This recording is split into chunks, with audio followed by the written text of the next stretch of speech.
Dear relationship cynics and relationship romantics, my name is Monice, and you are listening to the Romantic Cynic podcast. I actually want to dedicate this particular episode to my mom. Hi, Mom. She has been one of the most influential women in my life, and I don't tell her that enough, to be quite honest. So I'm hoping that when she listens to this episode, she'll realize just how important of a woman she is to me. She is the type of woman that was just raised in a different generation with different morals, different standards, and different expectations of what it's like to be a woman. You know, being a mom, being a wife, being a student, being a career woman. She's the type of woman who just did it all. And she was just a great example for me growing up. So I hope you take this journey with me today where I might mix in some laughter, maybe some tears, romance, and probably a little bit of cynicism. Welcome to episode 14.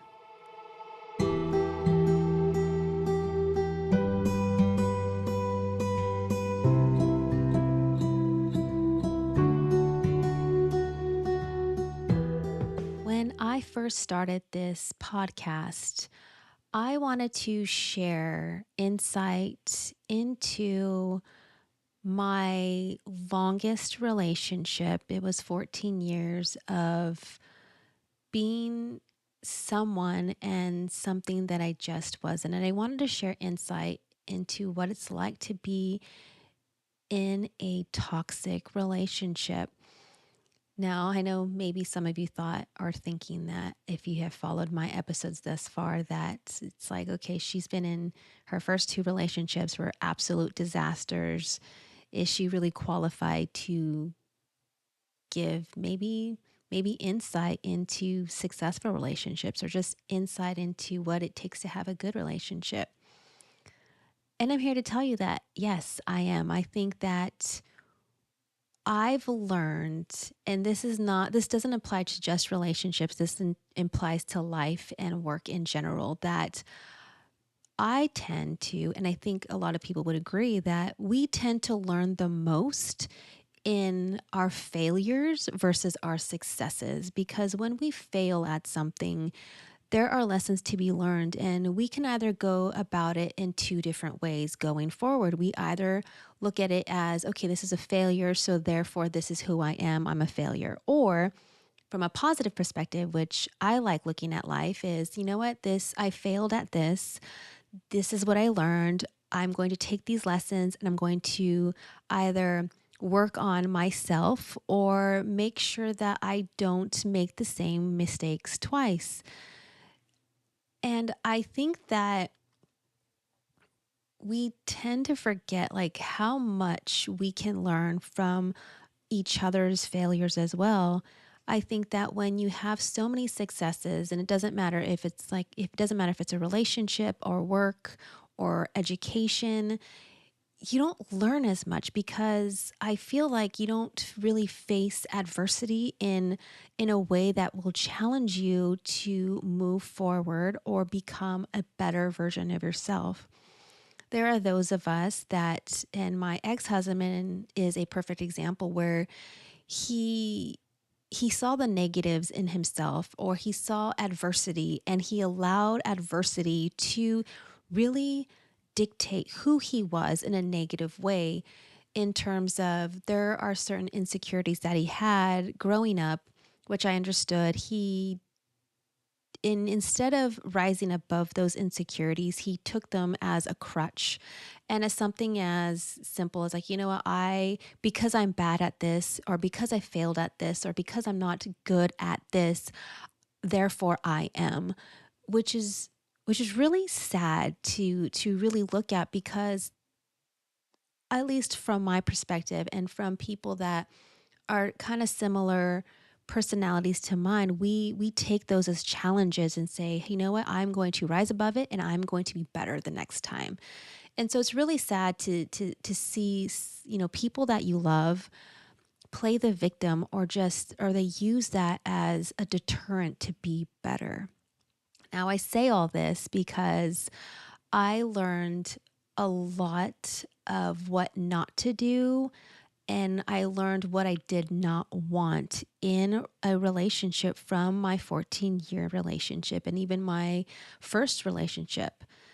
And I knew that those elements, and now I can admit that some of the elements were similar in both situations because I didn't learn my lesson enough. Apparently, I guess there's sometimes I make a joke that I'm a glutton for punishment. Um, not It's not entirely funny to kind of joke like that, but I am in a much healthier place now where I can joke about it. So I know I went off a little tangent, and the reason why is because my mom has been this really influential powerhouse of a woman that she did it all. And I think that in society now, women don't aspire to the type of woman that my mom is and the type of woman that my mom has been, you know, as I was growing up. She was just this example of what I wanted to be one day. I wanted to be like her in terms of being having having success in work and in education, and in her and as a mother and as a wife. And she might not agree with those things, but I saw her for who she was, and she's a very strong woman, and she's seen things and have experienced things in life that I think most of us have not and are fortunate not to. So my whole point to my story of the failures and kind of wrapping it with the way my mom is, she taught me a lot of what it takes to be in a relationship with a partner, my dad, and how to work hard at it.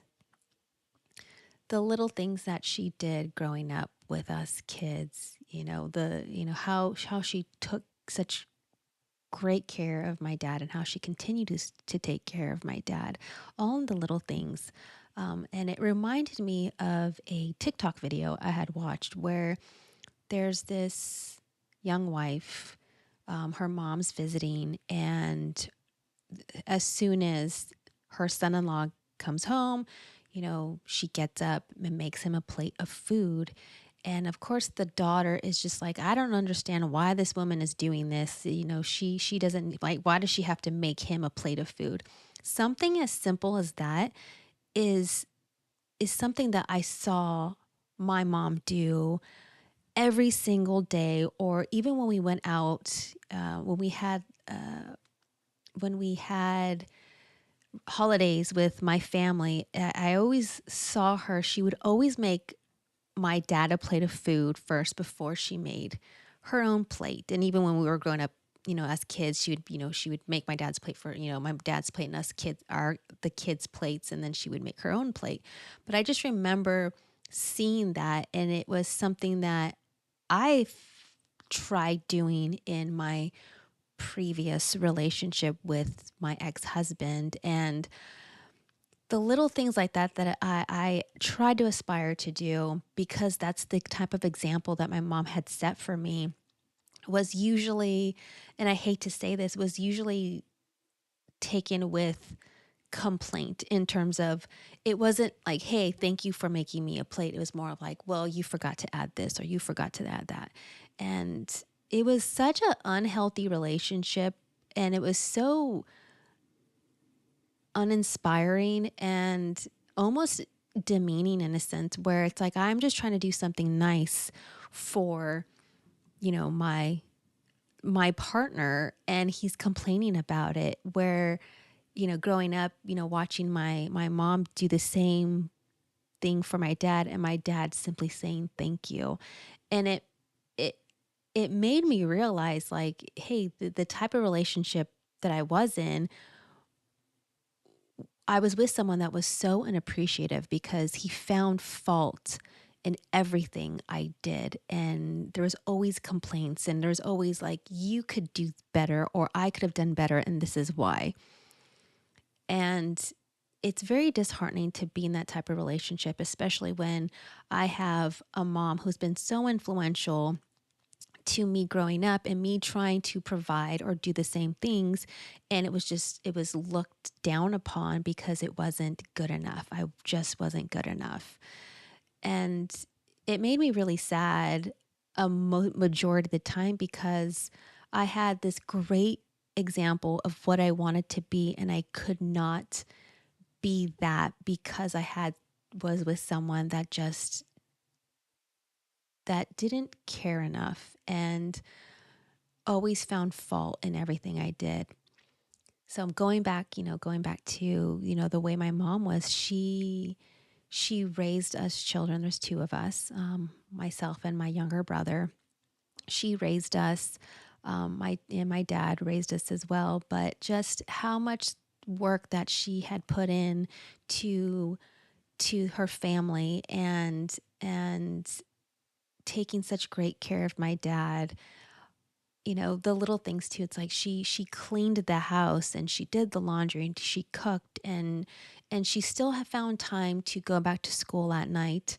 She earned her master's degree.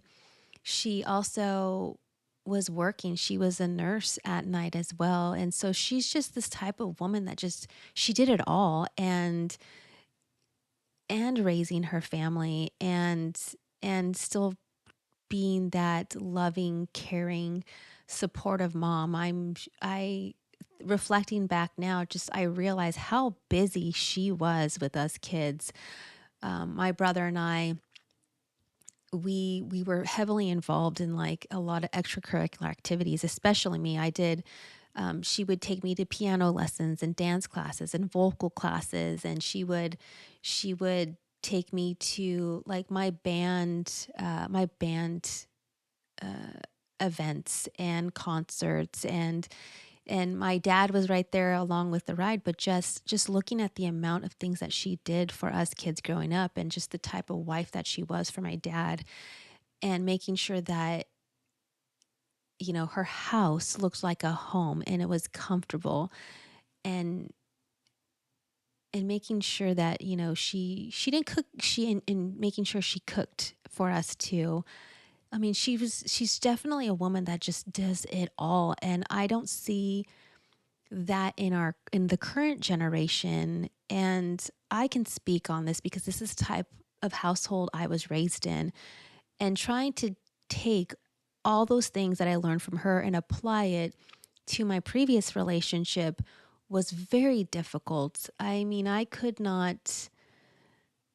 even clean my own house without the ex-husband complaining, because I had to be next to him almost every single second of every single day, and I couldn't just be free, and I just couldn't be the type of partner that I wanted to be, because I had someone that just was, quite honestly, very undeserving of me. And it took me a long time to realize that little element in my relationship. Now, I'm not saying that I think I'm better than him. We just had different expectations, and I couldn't have the freedom of being the type of woman that I really wanted to be, because I had this great example of, in my opinion, what I think a woman should be like, and that is my mother. I think that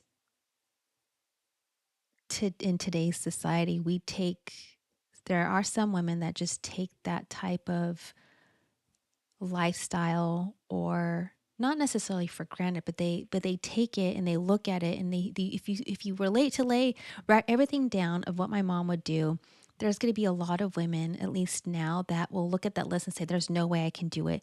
I can't, or I don't want to. And my mom is the woman that was able to do all of it. She, just to give you a little bit of a background, my mom actually started working when I think she was 12 or 14. Like she was really young when she started working. And she knew she was very responsible, and she kind of had to become an adult at a younger age because of the responsibilities that her grandmother had put on her. And she took all of those elements and she just developed into this really amazing woman. And I know, Mom, you're probably crying and getting a little emotional.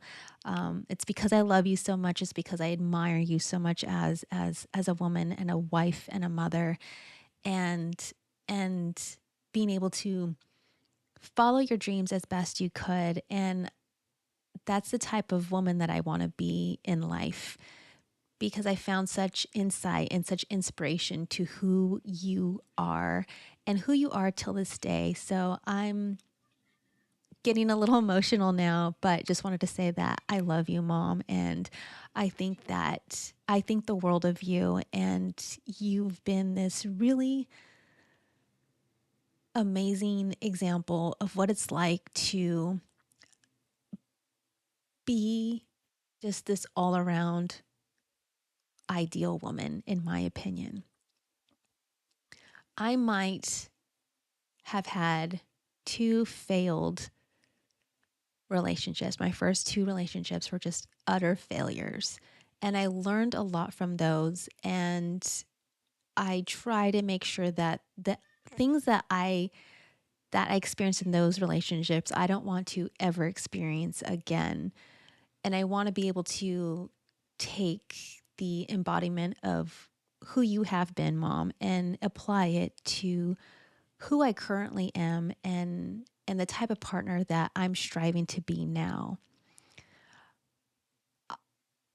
I may have maybe I'm not the most qualified person to share my histories and my advice to on what a successful relationship is, but I have so many great examples, particularly for my mom and other really just amazing women that I've met along the way, and I see how they are, either career women or wives or mothers. And I feel, because I have these amazing examples to share with you, that I can really share insight and what it's like to have a successful relationship. Okay, because he's on camera, I'm going to introduce you. This is Tyson. He's disrupting my podcast episode right now, but his name is Tyson. I'm a huge boxing fan, so his name is Tyson Fury. If you don't know who Tyson Fury is, look it up. He is one of the greatest heavyweight boxers of our generation. Amazing athlete. I actually got to see him live in in uh, in Vegas. So let me just he's tangled up in my mic. Okay, excuse me for that. But what was I saying? I lost my train of thought. No, but what I was saying is, I feel that I have such good insight as to what it takes to be in a successful relationship. I have good insight of what not to do in a relationship, and really making sure that you are comfortable with who you are, and that who you are and the type of person you are striving to be, and the type of woman that you want to be in a relationship, you should be able to be all those things. And if you are in a relationship with a partner that just doesn't understand or doesn't appreciate you,